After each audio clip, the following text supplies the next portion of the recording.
Hello, I'm Chris Downs, Director of Boost Wellbeing. Thanks for joining me wherever you are, and I hope you're well. Today, we're looking at the effect alcohol use has on both individuals and society, plus its impact in and on the workplace. As I talk, it's April, which is Stress Awareness Month, and we also have Mental Health Awareness Week coming up in May, so it's the perfect time to talk about alcohol. Now, many people use alcohol in a positive way for celebration and social occasions, but a significant proportion also lean on drinking as a form of self-medication to cope with unpleasant emotions and stress. In light of this, who better to speak with the world-renowned expert on alcohol and its harms, Professor David Nutt. So, Professor David Nutt has spent 40 years studying alcohol and has authored a book called Drink, The New Science of Alcohol and Your Health, which I believe you can wave throughout the session. And that explores the science of alcohol and its detrimental effects on one's health and the effects on wider society. And I understand, David, that what you're saying is in previous interviews that I've seen, you've seen a lot of books about how to stop drinking, but not really many about how to understand the drinking culture and what to do. Absolutely. I mean, I think there's a book a week on the value of being sober, how I got sober, how wonderful it is to be sober. And there's probably a book a day on which wines to drink with what and celebrating alcohol. But I'm a doctor, and all through my professional career, I have enjoyed alcohol personally, but I've seen the harms of alcohol to so many, many people. And my ambition with the book was to try to get people to work out how they could get the best benefit from using alcohol if they drink alcohol. And of course, my bigger ambition in terms of the company I've set up, which is called GABA Labs, is to try to people an alternative to alcohol, which will give them the pleasure, but with less of the pain. Absolutely. I guess it's important to say as well that we're not here to kind of lecture people or make them feel sort of bad about their alcohol use, because I understand that you drink, I also drink. And it's more about actually being aware of the harms and how to manage those. And also, maybe there's going to be some HR professionals, wellbeing managers out there that might also be looking for a bit of advice on what they can do, even if it's just small nudges here and there to actually just modify people's behavior to help them to make better choices. So I guess it's also important to say, isn't it, that you're currently the director of the neuropsychopharmacology unit at Imperial College. And so you're working in lots of different areas to do with addiction, trauma, and also minimizing harm, which is the whole reason why you were first working with the Ministry of Defence, the Department of Education, and you were brought on as, I believe they called you the drug czar, but I don't know if that's your official title. It's never an official title, but that's it's a nice shorthand for the newspapers. Yes, I was the drug czar for a while till I started telling them that their policies were wrong, in which case they sacked me. Yeah. And on that, I mean, do you want to expand a bit? Because I think most scientists don't actually have a very public persona, whereas I think in many ways, because of that, and also other things that you've done, 'cause you've been on, world news and Radio 4 and global programming about the policies around alcohol, drugs, etc. So what happened there in a bit of a nutshell? Well, what happened was that as I'd worked for the government, I chaired their sort of the scientific committee on drugs. I chaired for 9 years. And during that time, with the government's permission, with the Home Office's permission, we developed a very systematic and transparent way of assessing the harms of drugs. And it turns out there are 16 different ways in which drugs can harm you.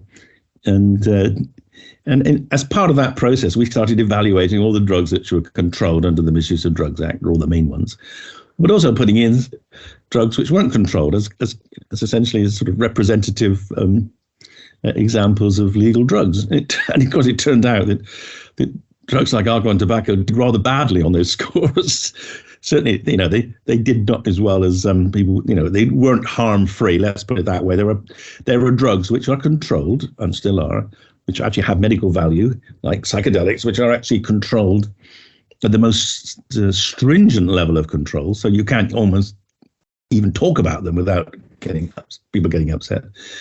And I thought that was wrong. I thought it was wrong because people get executed in some countries just for possessing cannabis, which is really immoral and unjust. And I was just arguing the drug laws weren't really based on science, and we ought to have a more rational approach.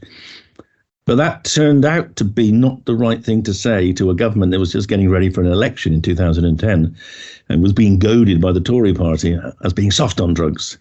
And so they decided to be very hard on drugs and very hard on me. So they kicked me out. Indeed. And that was mainly because you pointed out that the alcohol fell within the spectrum at a particular end of the bell-shaped curve. Is that right? Well, that's right. I mean, particularly if you look at the harms that alcohol does to other people, it is the most harmful drug overall in the country. But that's, of course, because so many people drink. Probably 80% of adults in this country drink. And it's not the most harmful drug to the user, but it is very harmful to society. And there are simple things we can do to reduce the harms to society if we choose. But governments don't choose to do that because, to be honest, the drinks industry is a very, very, very powerful lobby group. And it encourages a belief, it encourages a blinkered approach to alcohol and encourages politicians to think about other drugs. No one's going to get votes by being tough on alcohol. And that's the way it is. Unfortunately, the political system works against a rational drug policy. That's true. And I guess that's why we're here, really, isn't it? To have a bit of a more dispassionate look at this, not to be lecturing or to put too much emotion into it, but to understand that our relationship with alcohol is very much shaped by society, and some of the forces in society have a vested interest as well in terms of how we perceive these things and how governments respond to them as well. Well, that's right. But I think it's important also to say that the field is changing. The reality is that even the drinks industry now realizes that health has become quite an important topic in people's lives. It didn't used to be, but now, I guess, for all sorts of complicated reasons, but people are now thinking about health more. And one of the things you can do to improve your health is to be sensible about what you drink. Absolutely. What I was going to actually do is touch on some of that in a minute. So foundational stuff in the UK and especially in Northern Europe as a whole, I think it's very deeply embedded into our culture. So why do you think it is that as a society we are so drawn to drink alcohol? Well, I think the truth is all humans are drawn to drink alcohol. They just drink it in different ways. The Northern Europeans tend to drink to get drunk, whereas the Latins tend to drink all the time. The harms are different. Drunkenness harms tend to be more associated with problems of violence and car accidents, whereas the French and Italians and Greeks tend to end up with liver cancer and stomach cancer, etc. But they still get harms if they drink excessively. Yes. Why is that? Well, and this is why I'm not anti-alcohol, because alcohol is, of all the drugs, and I've researched a lot of drugs, alcohol is the drug that is best at making people sociable. There's this wonderful theory which has been developed just recently by anthropologists. We used to think that human society settled down to become an agricultural society in order to grow wheat, in order to make bread. And now that's been turned on its head by some anthropologists saying, no, we grew wheat to make beer. And so alcohol brought people together in communities because you had to be a community to grow wheat. But more than that, it was the alcohol made you bond with other people. And that's true for everyone. I mean, 90% of all relationships are started over a meal with a glass of wine or a glass of beer, or at a party. Alcohol fuels social interaction in a way no other drug does. And that's why it's so part of the human psyche. That's it. And I guess the difference is that previously it had to be such a kind of like dirty, sort of clunky process to actually get the beneficial element of the alcohol. Whereas we're going to touch on it later. Now we've got much more scientific, better living through chemistry, as the 1950s used to say. We may have better alternatives that we can look to. And we'll just see. My ambition. Yeah. That's what we're working on. It's a noble ambition. It's a noble ambition. Some people say it's a crazy one, but... Exactly. In terms of that, actually, you touched on the Mediterranean cultures there. A lot of people do actually, they talk about, well, red wine's good for you, and we have this toxic drinking culture, whereas other nations don't. Is that actually true? I mean, how does the UK compare against other countries in Europe or elsewhere?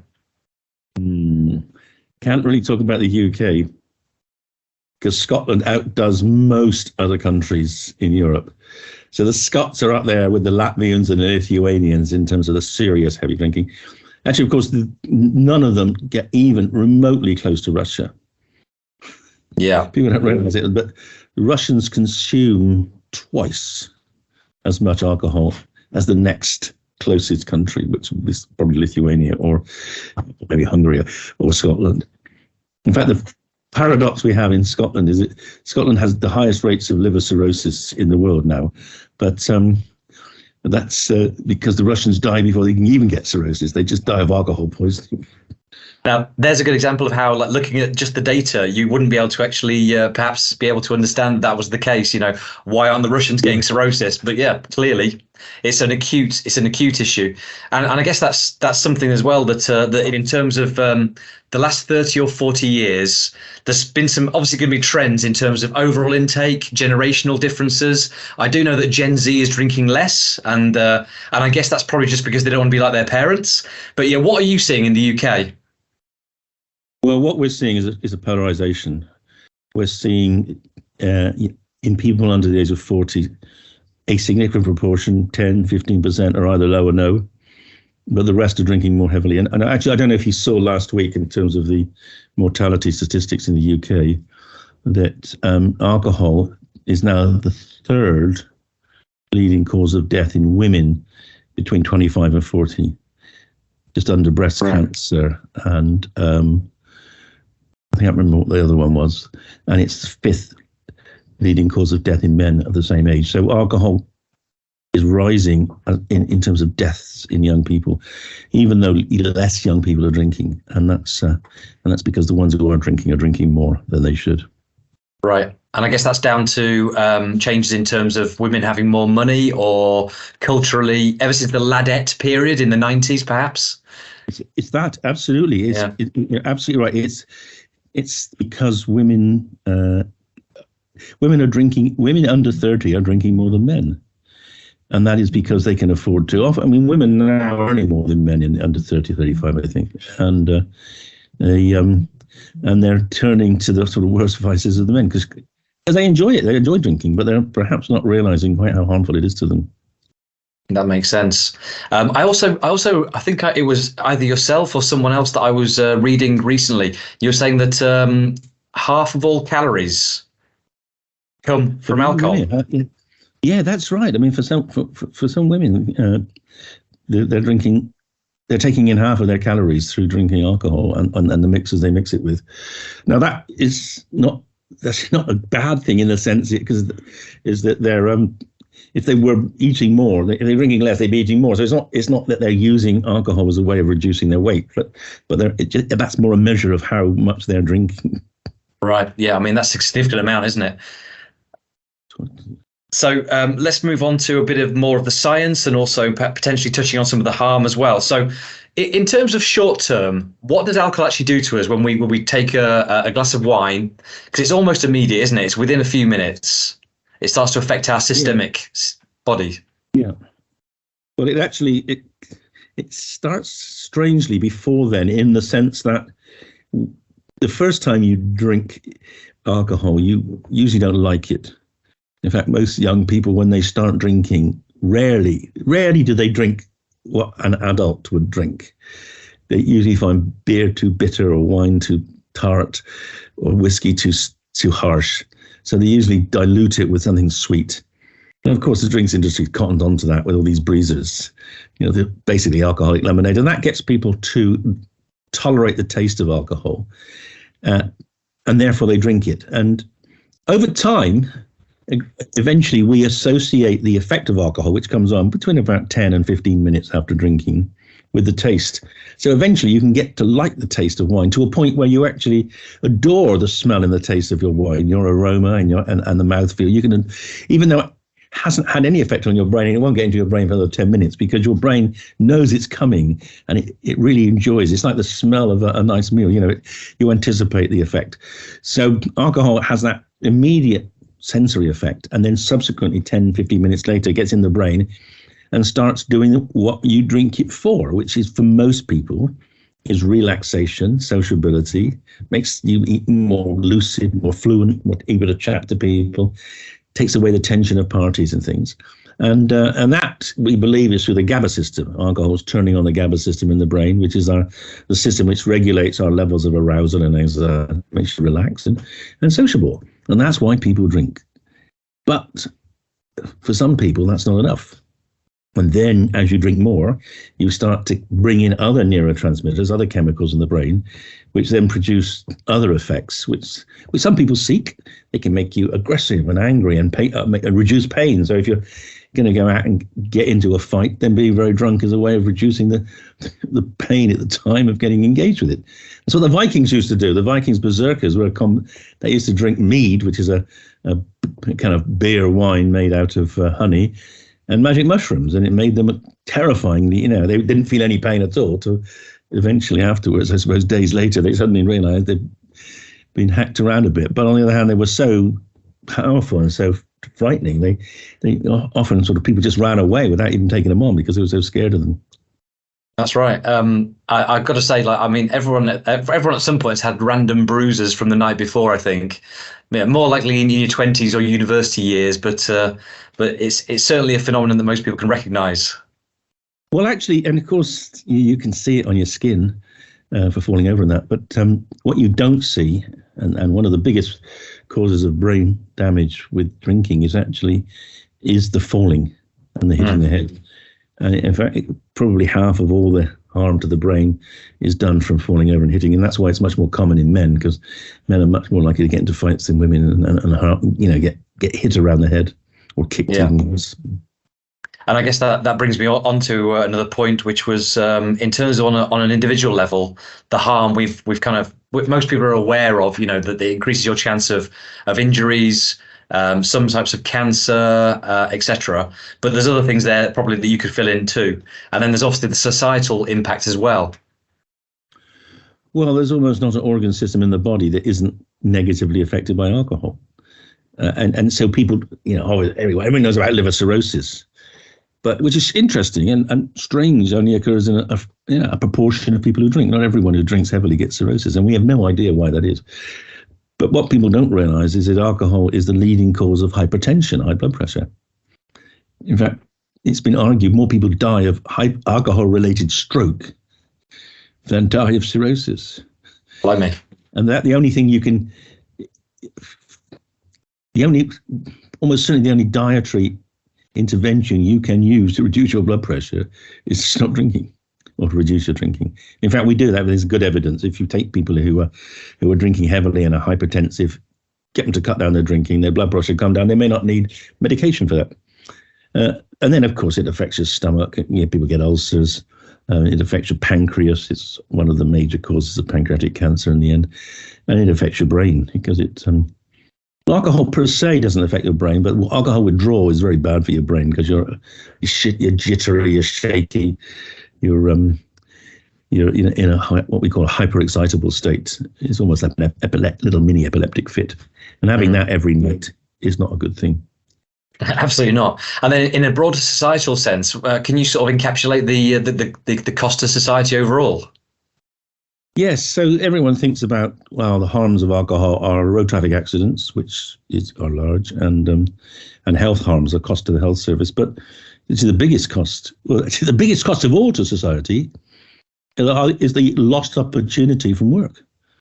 So essentially, people not working because of a hangover costs British society about £10 billion a year. That's more than the costs of the alcohol-related misbehaviour, which has to be policed. So policing costs of alcohol are about 6.5 billion. Health costs about 3.5 billion. And then the other costs are less than that. So it's the opportunity costs, the lost opportunities from. And that's, by the way, a lot of people don't realise that was why we didn't used to have any kind of licensing hours at all in this country until the First World War.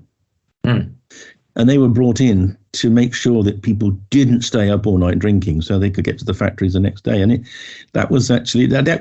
worked. It actually it reduced absenteeism, let's put it that way.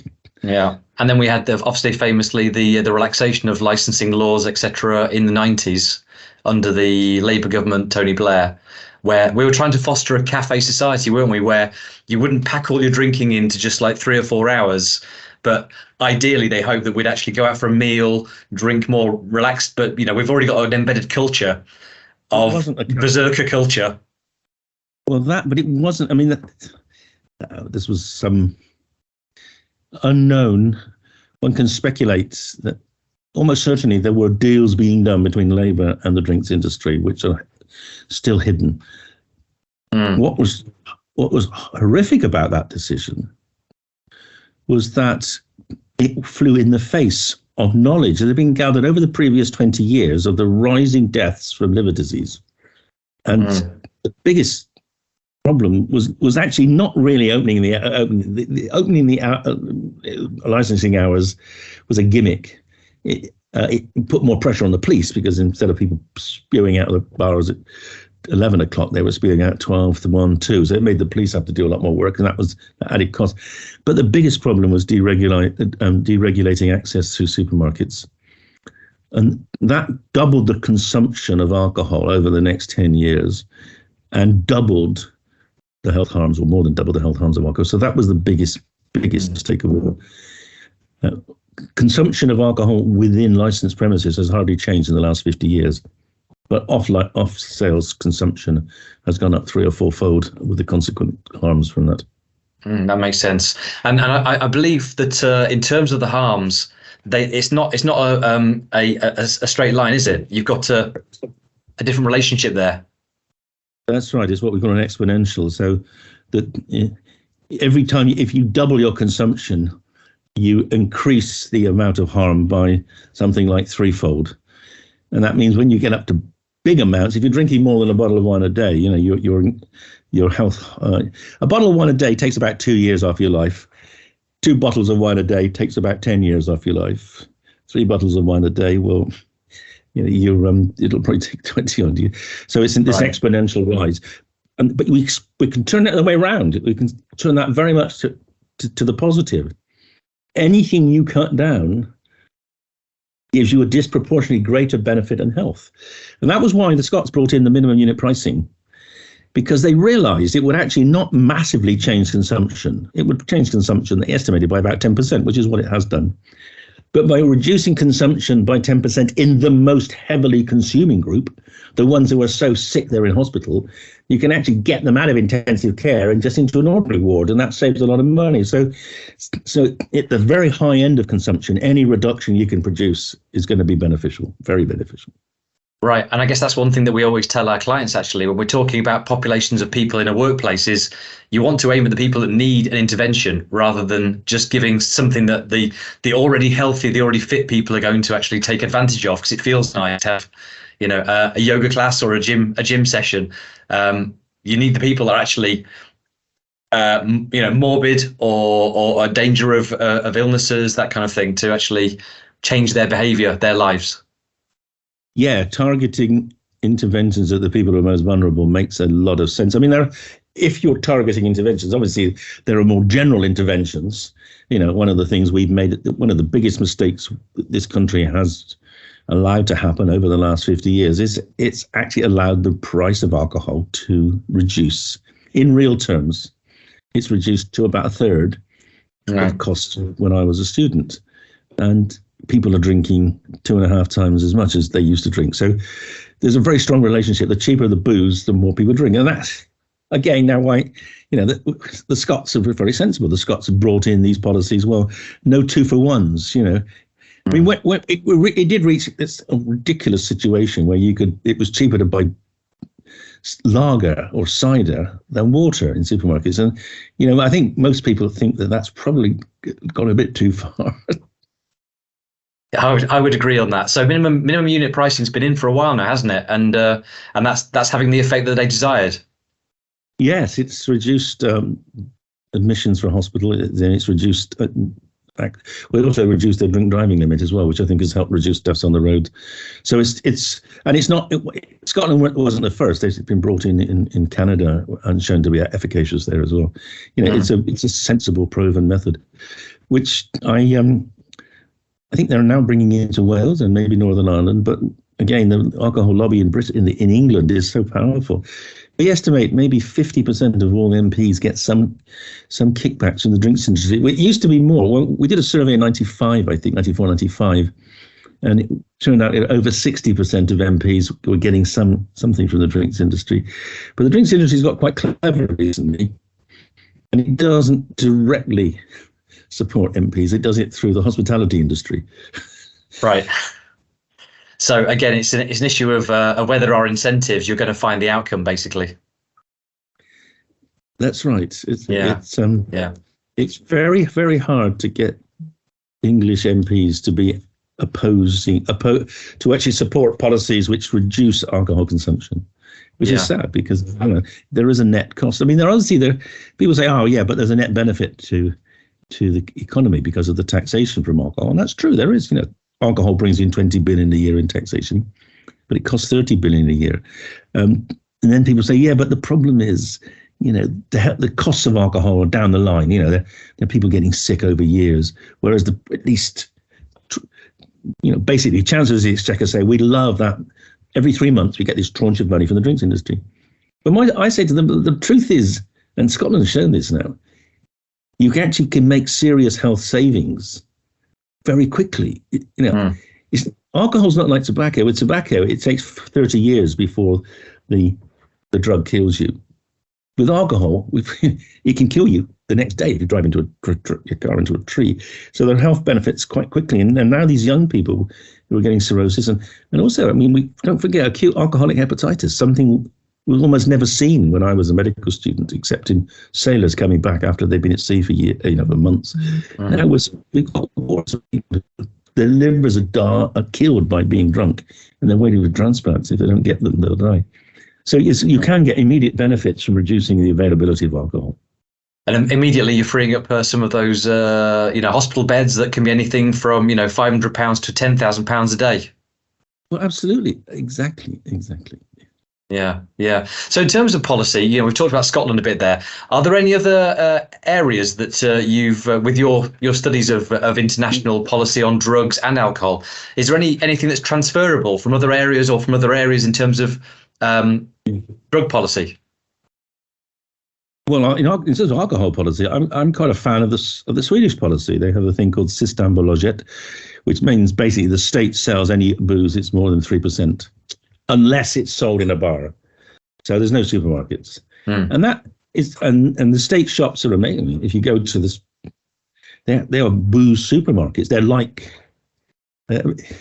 what you get in airports. I mean, they're remarkable. You can get any booze you like, but you can only get it between the hours of 9 and 5. And so you have to think, you have to go, and you have to order in your plan. And that means you don't get this drinking kind of on demand when people are drunk. In the UK, these days you can just Uber in booze with food, and there's no period. You can always get alcohol in this country quite cheaply now, and the Swedes don't do that, and that works for them. They reduce their consumption compared with us by about a half, and their harms go down to about a third of ours. So I like the Swedish model, and that actually is an interesting model because that model of state control you can roll out. It used to apply in other countries, by the way. It applied in Finland, and in Finland, this is quite an interesting experiment. In Finland, when the Swedes and the Finns applied to join the European Union said, you've got to allow free access of the alcohol trade, and the Swedes said no, and the Finns said yes, and the Finns suffered a big surge of alcohol-related problems as they basically opened up their markets, whereas the Swedes didn't. So that's quite an interesting experiment, and it shows that state control works. Now we've done research using it, sort of modelling, and also evidence from other countries that you can get a similar sorts of sensible approach to other drugs like cannabis. A state-regulated cannabis market would be way less harmful than the market we have at present. People would know what they're getting. They could get the right stuff to help them with their whatever they, whether they want to get high or stoned, whether they want to treat their arthritis or their anxiety. So state regulation is a really sensible way forward. I think for quite a few drugs, I think for any drug that's less harmful than alcohol, it's almost morally correct that you should allow people access, because why would you force people to to use alcohol because they're going to get arrested if they use ecstasy. It doesn't make sense to me. So a regulated market could be really, really useful, and also brings in income and gives jobs to people who are working. It takes money out of the black market, gives it to pharmacies and things. So that's a sensible approach, which, as I say, we've seen now with cannabis. They're trying to bring it into Colombia, even with cocaine, interestingly. So it'll be interesting, to follow that story, see if that reduces a lot of the crime for cocaine. Right. So really, it's a case of just taking taking the opportunity away from the impulsivity of when you've already had some drinks. That then you can call the taxi, you can call Uber Eats, or you can call the local delivery company to bring you more. Yeah, that makes sense. It's yeah, that's right. It's well, we all know that that most people don't set out to get blind drunk. But for some people, through mechanisms we've got a bit of a handle on now, like the release of endorphins, the release of dopamine, in some people, alcohol creates this desire for more. And it's an unstoppable desire. And, we've all got friends who say, I'll just come for a couple of drinks. And then, they'll be there at the end of the evening drunk and you'll be gone home, because once they've had those 2 drinks, they lose control. And anything we can do to help those, because they don't want to do it. But they can't stop. Alcohol takes away their ability to restrain. Yeah, I mean, that's a common thing, isn't it? I think I've been there myself, where your willpower is only so strong, and willpower alone is not enough. And that's why you need to, whether it's for nutrition or for alcohol or for anything else, you need to create the environment that's going to support the right decision. Yes. I mean, this is what amuses me. There's been battle for 20 years, more than 20 years between the health experts like myself and the drinks industry, and everyone knows that, there are policies which should be brought in, and the only policy that's ever been the last 2 governments have ever allowed is to stick on the bottle responsibly. When we all know that that's one of the reasons we drink, is to lose responsibility, because we want to, it's just fatuous, isn't it? So we have to bring in other methods, and taxation's one. But also I think, this education around harm. I mean, a lot of people have been seduced into believing that there is a benefit from alcohol on cardiovascular disease, the red wine paradox. And just the answer to that is very clear. Quality red wine is a good thing, and it's good for your health, provided you drink it and live in Provence at the same time. So it's a mixture of activity, the food you're eating, and also a bit of red wine. And the sunshine, the vitamin D. And, there are lots of good things about living in some climates. There is very little evidence that other alcohol has any health, but even the red wine paradox is probably mostly due to other factors like olive oil and vitamin D, etc. That makes sense. I mean, I'd love to have the opportunity and the means to try the Provence alternative. Wish they could prescribe it for me. Yes, exactly. That'd be nice. So in terms of, so there are some sort of policy things that can be done at a governmental level if people that really were brave enough and also had the political capital to do it. And I guess a lot of that comes from awareness such as this, isn't it? Because governments don't move without knowing that the population actually want a particular change to occur. And then they can actually use that to say, look, we're getting a lot of, petitioning from industry, from other bodies, such as the corporate world, that, if the cost of hangovers is costing, so much, and the people are being terrible colleagues because they're either not turning up at all or they're turning up in a presenteeism fashion, so that they're there in body but not in mind.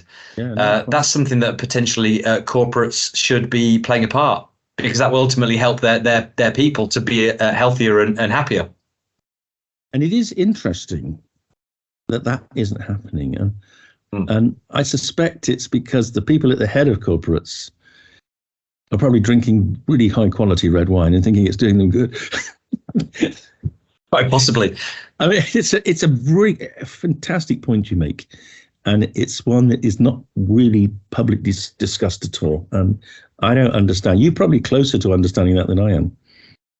Well, I guess I'd be slightly closer, but I wouldn't say I'm actually very, very close to these kind of levels of decision makers where they could actually make a difference. But I think it all happens grassroots upwards, doesn't it, really? That's how all movements start. Well, you say that.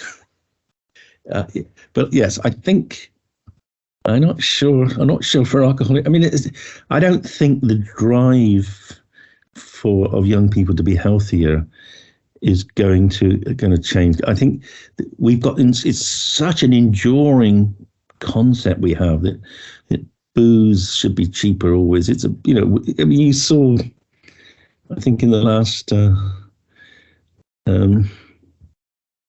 the Hunts, with Jerry Hunt, the last Chancellor's speech.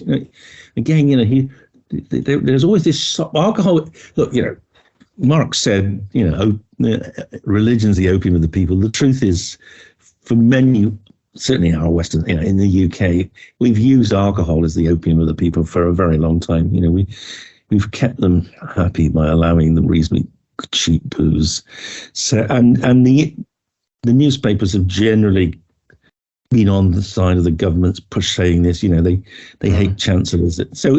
So it's a cultural, at a much deeper cultural level. I think.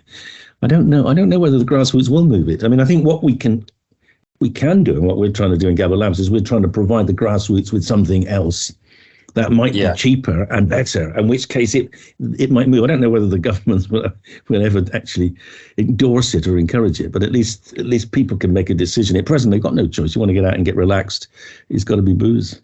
It's booze or nothing, yeah.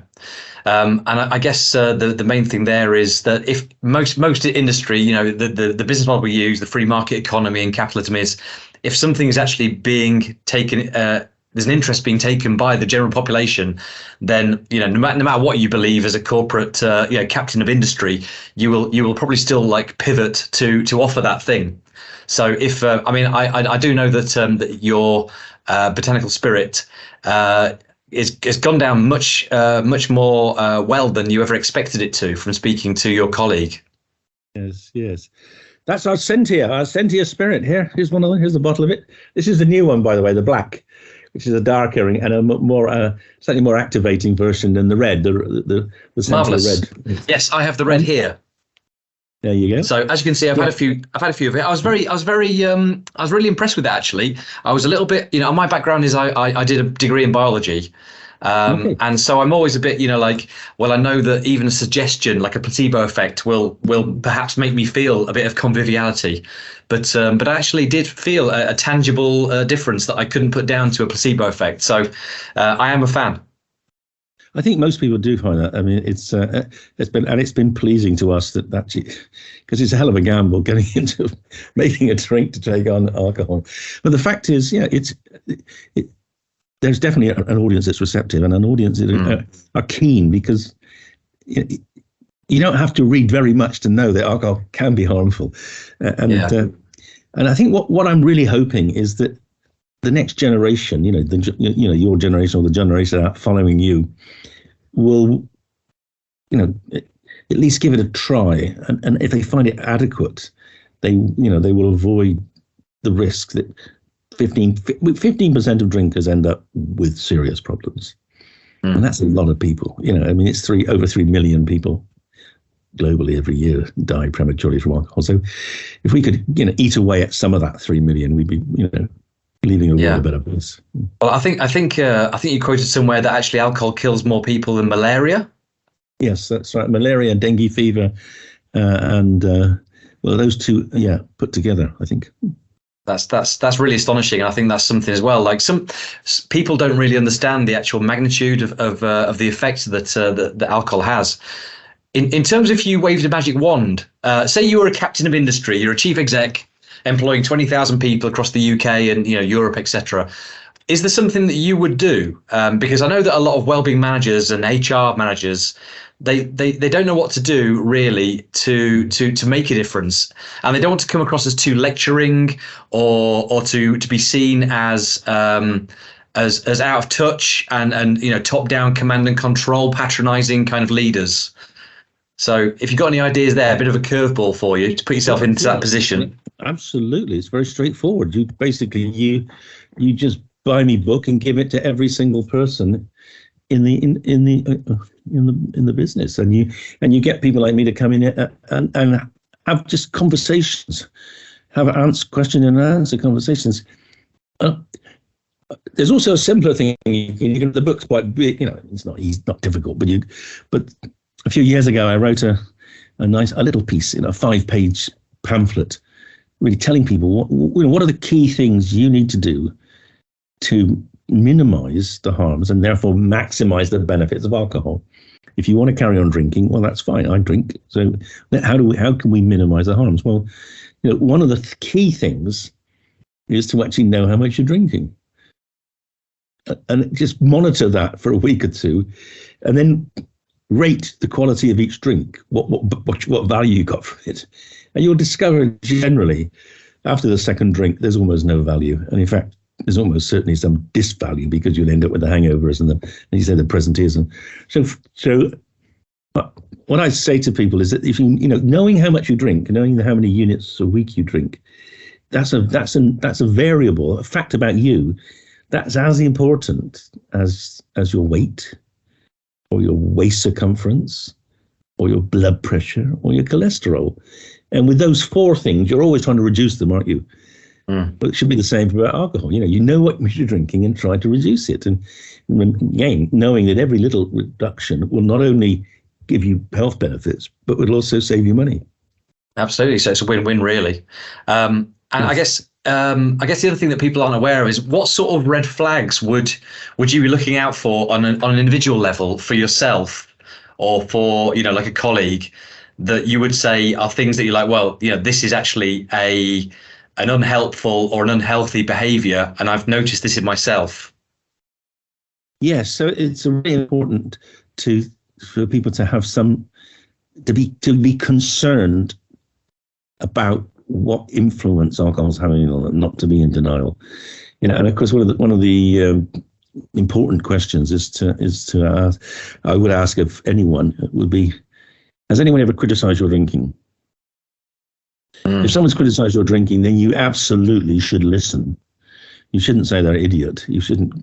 I mean, obviously, don't criticize people's drinking when they're drunk, because then you end up getting into fights. But if someone's been drinking excessively, I think we all have a moral responsibility to say to them, look, that was actually pretty dumb last night. You made a fool of yourself. I think you're drinking too much. You're coming into work, you're sitting there, I'm covering for you. Talk to people, in an honest but fair way about, they're not doing themselves any good. Now, it might take 10 of those over 1 or 2 years for the people to change. But if you don't start, then there's no incentive for them to really kind of face up to the fact that they're actually behaving unacceptably.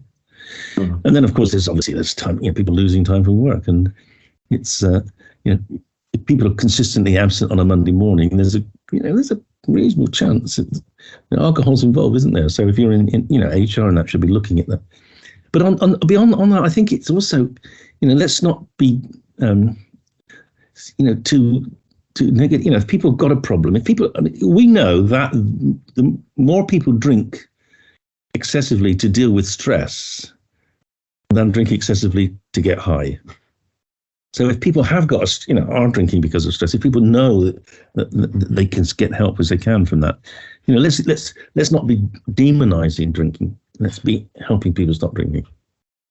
Right. So in terms of, I guess that's some things that really would be useful takeaways then for wellbeing managers or whatever, is first of all, create a culture there's no stigma about talking about an issue that you have, providing plenty of education for people to be aware, because a lot of the information that you've given me today, and I'm fairly switched on in the wellbeing field, and there's things that you've told me that I didn't know about the magnitude of the issue.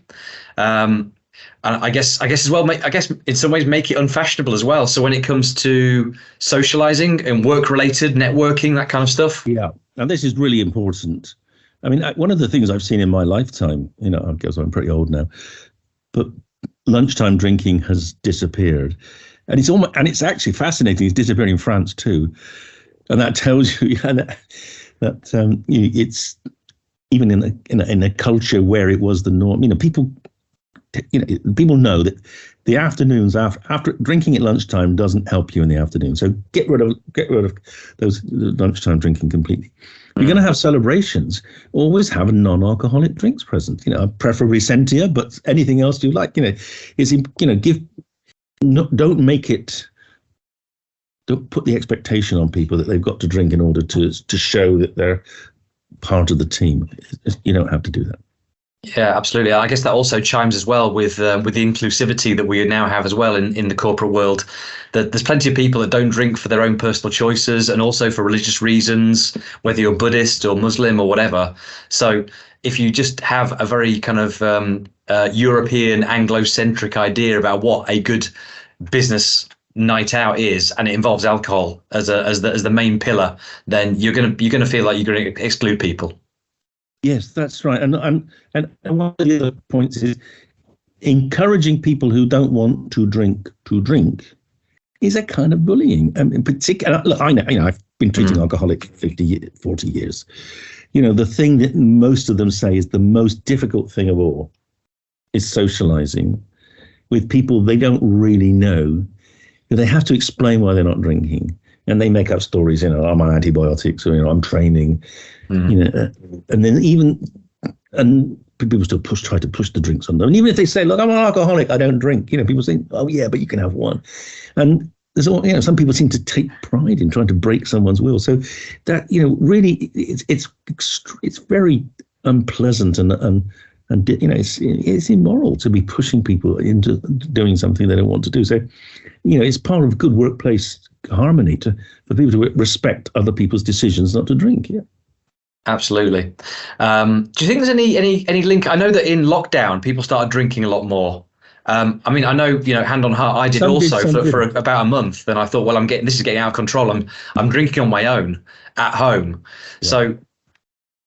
Yeah, that you hit on a really, really. So another one of my key messages is if you can avoid don't drink alone. Because you've got you're not getting the real benefit of alcohol is in terms of its sociability. It promotes sociability. And unless you're looking in a mirror chatting to yourself, you ain't being sociable at home. So most people who drink at home are drinking to numb or to help them sleep, or just to out of a habit, maybe not even realizing, that they're drinking a lot. And so it's best if you can avoid drinking or solo drinking. That's a good way of really massively reducing your risks. Yeah. And here's another tip though. When you are drinking socially, this I think is my favorite. This is one I invented. It's a sort of Nutt quote. I invented it for the book, but thinking, based on years of thinking about this. If you're drinking, a lot of people drink at home. When I was at university, I didn't drink. We didn't have wine in my house. I first met drinking with meals at university. People drink, had a glass of wine. That was an offer. And then, of course, in the last 40 years since I left university, we've seen the rise and rise and rise of wine drinking with meals, and that has many advantages, but it also has drawbacks. And in fact, about a third of people presenting with liver problems from alcohol never meet the criteria for being alcoholic. They're just drinking with meals a lot. And what I say to them is, if you're going to drink with a partner over a meal, never open the second bottle. Because if between two of you drink half a bottle a night, you're not going to come to a lot of harm. But as soon as you open that second bottle, you're almost certainly going to empty it, and that's more than doubling the risk. So never open that second bottle. All right. That makes sense. Absolutely. Because a lot of people are using mood as a self-medication. We talked about anxiety and stress at the start. So people that have got anxiety about social situations, etc., but also people that just get home from work and they reward themselves with a drink because they've had a busy day, or they reward themselves because the day's gone well. So have you got any sort of tips? Because I know a lot of us are just habitual, aren't we? It's the culture, and we're bathed in the culture, like marinated in the culture. We are. We're marinated in alcohol. Absolutely. I mean, we use alcohol to celebrate, and we use alcohol to commiserate. I mean, it's the perfect. I was going to say, it's the perfect product, isn't it? You can use it for everything. And again, a lot of it's habitual. And so, okay, if you are going to use a glass of alcohol to reward yourself for surviving a hard day at work, okay. But just make sure it is just the one glass. But you don't need to, it's the reward is that just that transient pleasure you get. As long as you stop there, because one of the problems we have with booze is that, especially if we're drinking from bottles, there's more, there's some left. So the temptation to keep going to it is greater. And it might be, if that's a problem you have, maybe you should get some RTDs, so you only open one and just drink the one. So it's not so easy to get a top up. One of the things I've been doing, though, and since we've been making the Sentia drinks, is I just drink Sentia during the week. I reward myself with Sentia, which is a kind of pleasant, mild, short-lived relaxation, and then only drink wine at the weekends. And that's kind of I think that's an interesting way of getting the balance. You have days when you are alcohol free, because we know that's actually particularly good to help the body recuperate from the effects of alcohol. And then if you want to drink a bit of alcohol with your rates, then weekends are a good time to do it. That makes sense, because then you're giving your liver that time off that the health system, NHS recommend, don't they? That if you are going to drink, that you spread your units not in one binge session on a Friday night, but you actually spread it over a number of days, which gives your body the chance to actually process and recover. Yes. Yeah, the worst thing is to drink all your 14 units in one go. That's definitely the worst. The next worst is to space them out, so you have 2 units every day. Right. The best way is to have days when you don't have any alcohol, because that allows your liver to recuperate. That's surprising, actually. I didn't realise that was the case, that the second worst way to do it is to spread it out, so you're getting the same load of alcohol each day. I would have thought that low level would have meant that your body is processing and metabolizing that. And that's why levels of cirrhosis in places like France are very, very high, because they're always pickling their liver. I mean, binging is worse, but yes, chronic, a couple of days a week off is important. You really should try to guarantee that to yourself. Maybe don't drink Monday, Tuesday, Wednesday. That's a good plan. So moving back to the Sentia, what's the origin story of that then? Because obviously you've had a very colourful and interesting and engaging career, right from the 1980s, was it, when you got published in Nature in 1982? Yes, that's right. Well, during that's an interesting observation you noted, because something that wasn't in those Nature papers was the fact that I discovered that alcohol worked through the GABA system. Right. And I discovered an antidote to alcohol in 1980. And I remember going to talk to my professor saying, this is a Nobel Prize winning discovery. I've got an antidote. I can sober up a rat with this specific, very pure, very selective antagonist. And he said, what's the point of that? And I said, you could drive home, you would be sober, and remember what you did. Yeah. And he said, yeah, but wouldn't people just carry on drinking? Would it stop the toxic effects of alcohol? Well, obviously not, because they're through acetaldehyde. So no Nobel Prize. But anyway, I put that back. But for the first 20 years of my life, I worked on alcohol antidotes. I worked on new treatments for withdrawal, new treatments for craving. And then when I was in favour with the government in 2005, I was chairing a panel looking at drug science and the future of addiction and the brain. And I kind of realised that one day, that's inspiration. I thought, alcohol is such a promiscuous drug and its metabolites are so toxic. We can't seal off all the harms of alcohol. Why don't we just replace it? And over the last 20 years, I've been doing that. I've been working out how alcohol works in the brain and developing molecules. Initially, these botanical molecules in Sentia, but we're also making a synthetic molecule. I've got a bottle of it here, if you want. This is called Alcarel. So this is the new thing. This will be the ingredient which will replace that. This is the intel inside for alcohol drinks. And at some point, when we take this through food safety testing, we can license this to any drinks company. They can make any drink they like with this inside instead of ethanol inside. And so the basic premise of that is it'll give you the effect of alcohol, but with none of the actual sort of toxic effects, the impact on society that it has, etc. I mean, it's targeted to mimic the good effects of alcohol, the sociability. Yeah. And it's targeted in a very clever way. It has what we call a partial agonist effect, a plateau effect. So however much you drink, you won't get really intoxicated. But it's better than that. It's because it's so selective. Alcohol works on GABA, glutamate, endorphins, serotonin. If you when in the end, alcohol kills you because it stops your breathing. This won't do it. It won't do that because it's a small molecule that just targets one particular subtype of the GABA receptor. And no matter how much you take, it won't interfere with all those other receptors that alcohol does. So it's got a much, much higher safety margin than alcohol. Oh, marvelous! And how long are we going to have to wait for that to end up potentially in our mocktails as an opportunity to actually switch from the cocktail? Well, we're going out for investment now. I mean, we've got to put it through food safety testing. We're going to go through in American food safety testing called GRAS, generally regarded as safe, because that's the only place in the world which actually tells you exactly what you've got to do and what the criteria are to meet their approval. But that's going to cost us at least £3 million. It's going to cost £1 million just to make enough of the molecules to do the testing, and £2 million to do the testing. So we're now out in the process of looking for investors. And so if any people listening here have got a few million, they want to invest in a really good cause with a guaranteed success, get in touch with me. Absolutely. Sounds great. I mean, I look forward to it being on the market in the next few years, and certainly if it gives all the beneficial, I mean, it's a win-win, isn't it? All the beneficial effects of alcohol.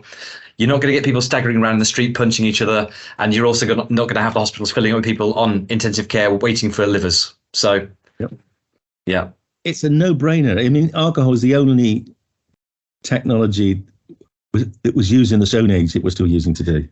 So we've got to disrupt that. Everything else has changed, but. So, and I think, I'm glad to be doing it. People say, there's still resistance. But I think, again, the drinks industry is realizing that enough people know now about the harms of alcohol. They can't keep pretending there are benefits to us. And I think, young people, are wizened up. Health is important. People want to live a bit longer, and they want to live healthier lives as well. Exactly. Yeah. A quality of life, not just longevity, for sure. Yeah. I'm very proud of myself now because I'm just going to do a callback, as they call it in the comedic sphere, but better drinking through chemistry. You can have that for free. I like that. But yes, fine.